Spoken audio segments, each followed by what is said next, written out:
पटना छपरा समेत 12 जगह पड़ा छापा। 1 करोड़ की संपत्ति जब्त, मचा हड़कंप। बिहार में छापे पे छापे पड़ रहे हैं। बिहार में अधिकारी रात को फरार हो रहे हैं। बिहार में करोड़ों की संपत्ति जब्त हो रही है, लेकिन सवाल फिर वही है, आखिर कितने ऐसे घूसखोर और भ्रष्ट अफसर हैं? बिहार को बर्बाद ये लोग करते रहेंगे, ये भी बड़ा सवाल है। आखिर पुलिस की वर्दी पर सवाल कब तक उठेंगे, ये भी सवाल है। और इंसाफ दिलाने के नाम पर अपनी जेब ये कब तक भरते रहेंगे और करोड़ों की संपत्ति बना ऐशो आराम की जिंदगी काटते रहेंगे? क्योंकि आज एक बार फिर से थाना प्रभारी के घर छापा पड़ा, जिसके बाद ये सवाल बेबाकी से तो पूछे जाने चाहिए और आज हम पूछेंगे। नमस्कार, कैपिटल टीवी का खास शो विभाग सवाल देख रहे हैं आप। मैं हूं आपके साथ हर्ष भारद्वाज। थाना प्रभारी अभिषेक रंजन के सरकारी निवास पर सुबह आर्थिक अपराध इकाई ने छापेमार कार्रवाई की है, जिसके बाद चौंकाने वाले खुलासे हुए हैं। सवाल है कि घूसखोर अफसर के और कितने कारनामे, भ्रष्टाचारियों पर कब लगेगी लगाम? बिहार में कैसे बच जाते हैं घूसखोर अफसर? आर्थिक अपराध इकाई कहां मार रही छापा? छापे के दौरान क्या क्या हुए बड़े खुलासे? जैसा कि हमने आपको बताया, टाउन थाना प्रभारी अभिषेक रंजन के सरकारी निवास पर आज सुबह आर्थिक अपराध इकाई ने छापेमार कार्रवाई की। दरअसल अभिषेक रंजन के किशनगंज के आवास, पटना छपरा के पैतृक आवास और उनके सारण के कई ठिकानों पर आर्थिक अपराध इकाई ने रेड मारी है। आर्थिक अपराध इकाई की इस कार्रवाई ने पुलिस महकमे में हलचल पैदा कर दी है। यानी आर्थिक अपराध इकाई एसडीपीओ गौतम कुमार पर कार्रवाई के बाद यहां पर छापेमार कार्रवाई करने पहुंची। थाना अध्यक्ष से पूछताछ जारी है। बताया जा रहा है कि उन पर 1 करोड़ 15 लाख से ज्यादा की अवैध संपत्ति अर्जित करने का आरोप है। इस मामले में किशनगंज, पटना, छपरा सहित कई जगहों पर अभी भी रेड चल रही है। गौतम कुमार के बाद अभिषेक रंजन पर कार्रवाई। दरअसल किशनगंज टाउन थाना प्रभारी अभिषेक रंजन से पहले एसडीपीओ गौतम कुमार पर कार्रवाई हुई थी, जिसकी कलंक कथा भी हम आपको आगे जरूर सुनवाएंगे। इसके बाद ही रंजन से लगातार पूछताछ हो रही है, छापेमार कार्रवाई हो रही है। सूत्रों के मुताबिक अभिषेक रंजन पर आय से अधिक संपत्ति अर्जित करने का बड़ा आरोप है। जांच में करीब 1 करोड़ 70 लाख रुपए से ज्यादा की अवैध संपत्ति के संकेत मिले हैं। आर्थिक अपराध इकाई की टीम ने किशनगंज के साथ साथ पटना, छपरा, सारण और रंजन के तकरीबन 21 ठिकानों पर बड़े छापेमारी कार्रवाई की है। रंजन के ठिकानों से मिले बड़े साक्ष्य। बताया जाता है कि छापेमारी के दौरान दस्तावेज, नकदी और संपत्ति से जुड़े महत्वपूर्ण साक्ष्य जुटाए गए हैं। मामले को लेकर हालांकि फिलहाल अधिकारियों ने अभी तक कोई बयान तो नहीं दिया, लेकिन सूत्रों का कहना है कि सभी पहलुओं की गहन जांच की जा रही है। दोषी पाए जाने पर रंजन पर बड़ी कार्रवाई हो सकती है, हथकड़ी लग सकती है। हालांकि पुलिस सेवा विभाग में इस कार्रवाई को लेकर हड़कंप मचा हुआ है। हालांकि इससे पहले एसडीपीओ गौतम कुमार के ठिकानों पर भी छापा पड़ा था, बड़ी कार्रवाई की गई थी, जिसकी कहानी आप सुनेंगे तो चौंक जाएंगे, जिसकी कलंक कथा भी आपको सुननी चाहिए। एसडीपीओ गौतम कुमार का खुला कच्चा चिट्ठा। दरअसल किशनगंज में इन दिनों एक ही नाम हर जुबान पर है, एसडीपीओ गौतम कुमार का। वजह भी ऐसी है कि हर नया खुलासा पिछले से ज्यादा चौंकाने वाला साबित हो रहा है। गौतम कुमार की काली कमाई का दायरा जितना खुल रहा है, उतना ही हैरान कर रहा है। ईओयू की जांच जैसे जैसे आगे बढ़ रही है, वैसे वैसे पुलिस या विभाग के लोग और एसडीपीओ जैसे ये साहब की कहानी हर किरदार से जुड़ती जा रही है, जो अहम है और साथ ही साथ कई बड़े सवाल खड़े कर रही है। एसडीपीओ की नौकरानी भी करोड़पति। अब तक पत्नी और प्रेमिका के बारे में जानकारी सामने आई थी कि करोड़ों की संपत्ति उनके पास है। ताजा खुलासे ने मामले को और गंभीर बना दिया है। चौंकाने वाली जानकारी मिली कि घर की नौकरानी भी करोड़पति अब निकली है।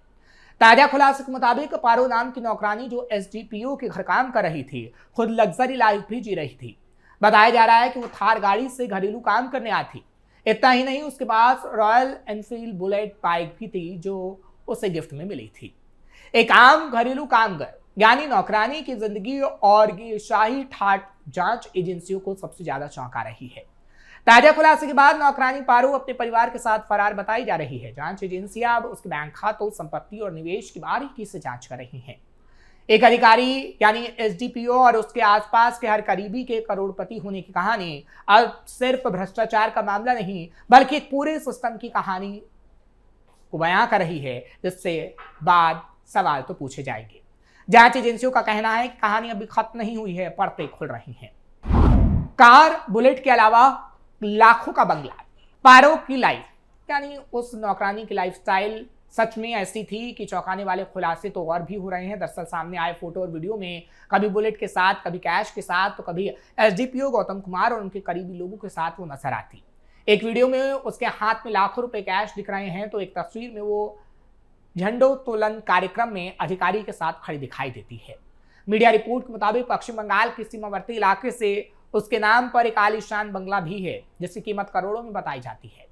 इस केस की सबसे दिलचस्प और चौंकाने वाली बात की रही कि एसडीपीओ से जुड़े हर करीबी शख्स के नाम करोड़ों की संपत्ति है। पत्नी रूबी कश्यप, जो सरकारी स्कूल में शिक्षिका है, उसके नाम पर आलीशान बंगला, महंगी गाड़ियां, प्रेमिका के नाम पर भारी निवेश और नौकरानी करोड़ों की मालिक। गौतम कुमार की नौकरानी कार से काम करने आती। नौकरानी के पास एक रॉयल एनफील्ड बुलेट भी मिली। एसडीपीओ ने अपनी अवैध संपत्ति नौकरानी के नाम पर निवेश की। ईओयू अब पारो की आय के स्रोतों की जांच कर रही है। प्रेमिका के बाद अब नौकरानी का करोड़पति निकलना चर्चा का विषय है। दरअसल इस केस से जुड़े मामलों की पड़ताल के लिए आर्थिक अपराध इकाई की एक टीम गौतम कुमार के घर काम करने वाली महिला के किशनगंज शहर के धर्मगंज स्थित किराए के आवास पर भी पहुंची थी। हालांकि वो महिला अपने किराए के घर पर नहीं मिली, वहां ताला लगा था। इस संबंध में ईओयू की टीम ने भी किसी टिप्पणी से इनकार किया। आर्थिक अपराध इकाई की दूसरी टीम किशनगंज शहर के धर्मगंज में एक स्थान पर पहुंची थी। इसके अलावा तीसरी टीम जिला परिवहन कार्यालय भी पहुंची थी। आर्थिक अपराध इकाई की टीम ये जानकारी जुटा रही है कि पूर्व एसडीपीओ गौतम कुमार और उनके परिजनों के नाम पर कितनी गाड़ियां रजिस्टर्ड हैं। टीम जमीन की खरीद बिक्री से जुड़े पहलुओं पर भी बारीकी से जांच कर रही है। आर्थिक अपराध इकाई की टीम अलग अलग स्रोतों से जानकारी जुटा रही है ताकि पूर्व एसडीपीओ द्वारा अर्जित की गई कुल संपत्ति का सही आकलन किया जा सके। एसआई से एसडीपीओ तक पहुंचे गौतम कुमार। किशनगंज के पूर्व एसडीपीओ गौतम कुमार के खिलाफ आय से अधिक संपत्ति मामले में आर्थिक अपराध इकाई ने जांच की रफ्तार बढ़ा दी है। छापेमारी के बाद अब जांच का दायरा लगातार बढ़ता ही जा रहा है और हर दिन नई कड़ियों को जोड़ा जा रहा है। ईओयू की टीम एक बार फिर किशनगंज पहुंची, पूरे मामले की गहराई से पड़ताल की। टीम ये पता लगाने की कोशिश में जुटी है कि गौतम कुमार और उनके परिवार के नाम पर कितनी गाड़ियां हैं, उनकी खरीद बिक्री कैसे हुई, इन पर खर्च की गई रकम का सोर्स क्या है। गौतम कुमार ने 1994 में सब इंस्पेक्टर से पुलिस की नौकरी की, जो बाद में एसडीपीओ तक जा पहुंची। जांच एजेंसियों का दावा है कि गौतम कुमार ने अपने 32 साल के करियर में 100 करोड़ रुपए से ज्यादा की संपत्ति जुटाई, जिसे अब जब्त किया जा सकता है। देश के कई शहरों में प्रॉपर्टी के सबूत मिले, जिसकी जांच की जा रही है। 31 मार्च को हुई थी गौतम के ठिकानों पर छापेमारी। हालांकि इससे पहले जो कार्रवाई हुई थी आय से अधिक संपत्ति मामले में, यानी आर्थिक अपराध इकाई की टीम ने 31 मार्च को किशनगंज के पूर्व एसडीपीओ गौतम कुमार के किशनगंज शहर के धर्मगंज चौक स्थित सरकारी आवास में छापेमार कार्रवाई की थी और आज तक ये कार्रवाई जारी है। ये कार्रवाई आर्थिक अपराध इकाई के एएसपी के नेतृत्व में की गई। इससे पहले आय से अधिक संपत्ति अर्जित किए जाने के मामले में आर्थिक अपराध इकाई थाना कांड संख्या 326 के अंतर्गत 29 मार्च को किशनगंज के पूर्व एसडीपीओ गौतम कुमार के विरुद्ध प्राथमिकी दर्ज की गई थी। यहाँ आपको बता दें कि ईओयू की टीम दोबारा किशनगंज पहुंची और गाड़ियों की खरीद बिक्री के स्रोतों की पड़ताल शुरू की। 32 साल में करीब 100 करोड़ से अधिक की संपत्ति जुटाने का दावा। कई शहरों में फैली है प्रॉपर्टी। छापेमारी के तुरंत बाद उन्हें पदमुक्त कर दिया गया, पुलिस मुख्यालय अटैच किया गया। इसी कड़ी में 31 मार्च को गौतम कुमार के किशनगंज, पूर्णिया सहित कुल 6 ठिकानों पर छापेमारी की गई और 12 और ठिकानों पर छापेमारी की गई। यानी कुल मिलाकर ये कहा जाता है कि 12 एक जगह और 6 एक जगह ये छापेमार कार्रवाई हुई है। यानी आज तक की कार्रवाई का ब्यौरा हम आपको बता रहे हैं कि किस तरीके से कार्रवाई हुई है। हालांकि ऐसे और भ्रष्ट अधिकारियों पर आगे आने वाले समय में कार्रवाई हो सकती है, क्योंकि जिस तरीके से पुलिसिया विभाग में ये कार्रवाई हो रही है, करोड़ों की संपत्ति जब्त की जा रही है, ऐसे भ्रष्ट अफसर कई सवाल पूछने को मजबूर कर रहे हैं। और बेबाकी से सवाल तो पूछे जाएंगे जो हम पूछेंगे, क्योंकि अगर पुलिसिया विभाग में ही ऐसे करप्ट ऑफिसर रहे तो आखिर वो किसी को इंसाफ दिलाने में कैसे सक्षम हो पाएंगे, क्योंकि ऐसे लोग सिर्फ इंसाफ दिलाने के नाम पर अपनी जेब भरने का काम करते हैं, जैसा एसडीपीओ की तरफ से किया गया और किस तरीके से अपनी लग्जरी लाइफ जी गई। पत्नी से लेकर प्रेमिका और नौकरानी तक के पास करोड़ों की संपत्ति मिली है।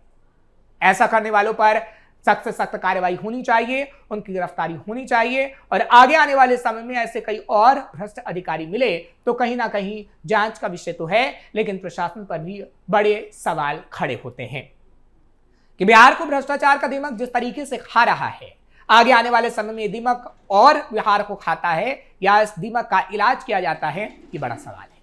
आपको ये खबर कैसी लगी कमेंट सेक्शन में जरूर बताएं। खबर को लाइक शेयर करें, कैपिटल टीवी को सब्सक्राइब करना मत भूलिएगा।